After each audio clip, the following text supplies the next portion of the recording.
नमस्कार, मैं विकास और आप देख रहे हैं चौकस भारत न्यूज। देखिए, मेरी मौजूदगी अभी पटना के इनकम टैक्स चौराहा पे है और आपको बता दें कि जब सदन चल रही थी तो अमित शाह ने अंबेडकर को लेकर कुछ बात कही थी। उसके बाद से पूरे देश में विपक्ष रोड पे आ गई है। आज अगर बिहार कांग्रेस की बात की जाए तो तमाम नेता भी रोड पे है। क्या कुछ इनकी मांगे हैं, सीधे हम बात करते हैं कांग्रेस नेता डॉक्टर कमलदेव नारायण शुक्ला जी से बात करेंगे। क्या कुछ मांगे सर, आज रोड पे क्यों आ गए हैं? देखिए, जब जब देश पर आपात स्थिति आई है और देश को नुकसान हुआ है, देश के मान सम्मान को ठेस पहुंचा है, देश के महापुरुषों को ठेस पहुंचा है, तो कांग्रेस सड़कों पर रही है और इसलिए आज कांग्रेस सड़कों पर है। लेकिन क्यों अमित शाह तो बोले कि हमने गलत कहाँ कुछ बोला है? अमित साहब ने कहा कि आज फैशन हो गया है अम्बेडकर अम्बेडकर अम्बेडकर अम्बेडकर। ऐसा अगर राम राम कहते तो 7 जन्म में स्वर्ग चले जाते।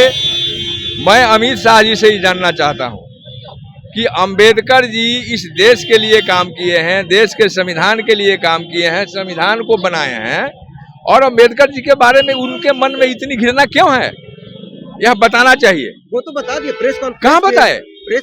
प्रेस कॉन्फ्रेंस झूठ बोले हैं। बीजेपी का ट्रेनिंग आरएसएस के सेंटर पर होता है और आरएसएस का सिलेबस जो है झूठ का किताब है। वो बोल दिया कि 15 साल तक विपक्ष में रहना। अरे मैं कांग्रेस विपक्ष में रहने के लिए तैयार है, विपक्ष में रह के भी देश के आवाज को उठाएगी और इन जुमलाबाजों द्वारा देश को बर्बाद नहीं करने देगी। तो कह रहे हैं कि एआई के माध्यम से तोड़ मरोड़ के हमारे भाषण को पेश कर रही है कांग्रेस। अरे तो जांच करावे ना, होम मिनिस्टर है ना, जांच करावे, भाग के रह रहे हैं। अब बताइए, इस शर्म की बात है कि एक मुख्यमंत्री असेंबली में भाषण देता है कि जय श्री राम। पार्लियामेंट में जब मोदी जी आते हैं तो नारा लगता है जय श्री राम।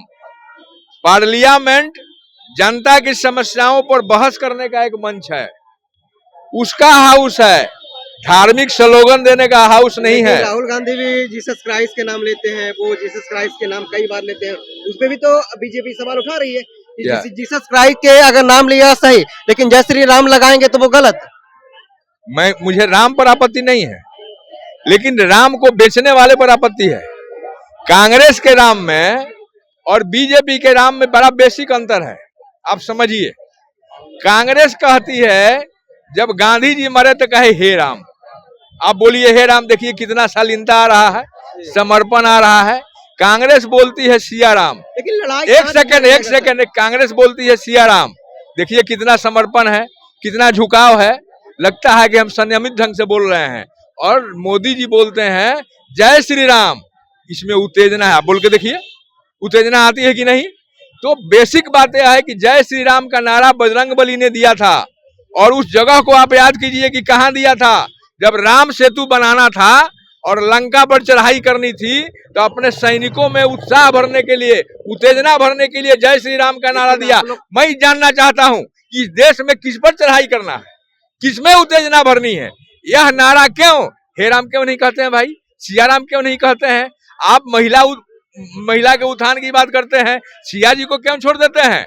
जब जंगल में भी राम जी ने सिया जी को नहीं छोड़ा तो आप राम का नाम लेने में सिया को क्यों छोड़ते हो भैया? तक जारी रहेगी सर आप लोग की लड़ाई, अंतिम समय तक जारी रहेगी जब तक इस देश को इन जुमलाबाजों से और देश को बेचने वाले से मुक्ति नहीं मिल जाती है, तब तक कांग्रेस की लड़ाई जारी रहेगी। चाहे तुम कितना हो ईडी का उपयोग कर लो, चाहे कितना हो तुम अपने सत्ता का उपयोग कर लो, कांग्रेस सड़कों पर जनता के हित के लिए लड़ते रहे। राहुल गांधी भाजपाइयों के धक्का देने के काम करते हैं, केस दर्ज हो गया। केस दर्ज करना सत्ता उनका है, कर दे, हम पर भी कर दे। हमने तो बोला है कि चोर के दाढ़ी में तिनका, जो खुद चोर है जांच करावे बिरला जी। राहुल जी को इन लोगों ने बिरला जी के माध्यम से, लोकसभा अध्यक्ष के माध्यम से हाउस से हटाने का काम किया, लेकिन न्यायालय से न्याय मिला, पिनहू हाउस में आ गए। अब वो एफआईआर करके आपराधिक मामला दर्ज करके करना चाहते हैं, करें।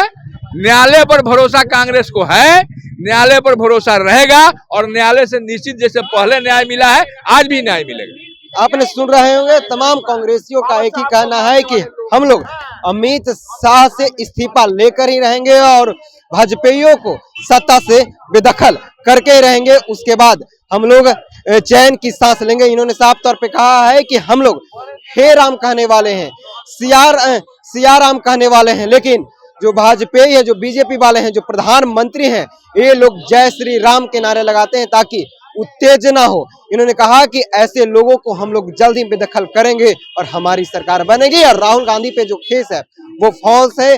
बीजेपी वालों को जो करना है कर ले। बहरहाल इस खबर में इतना ही। धन्यवाद।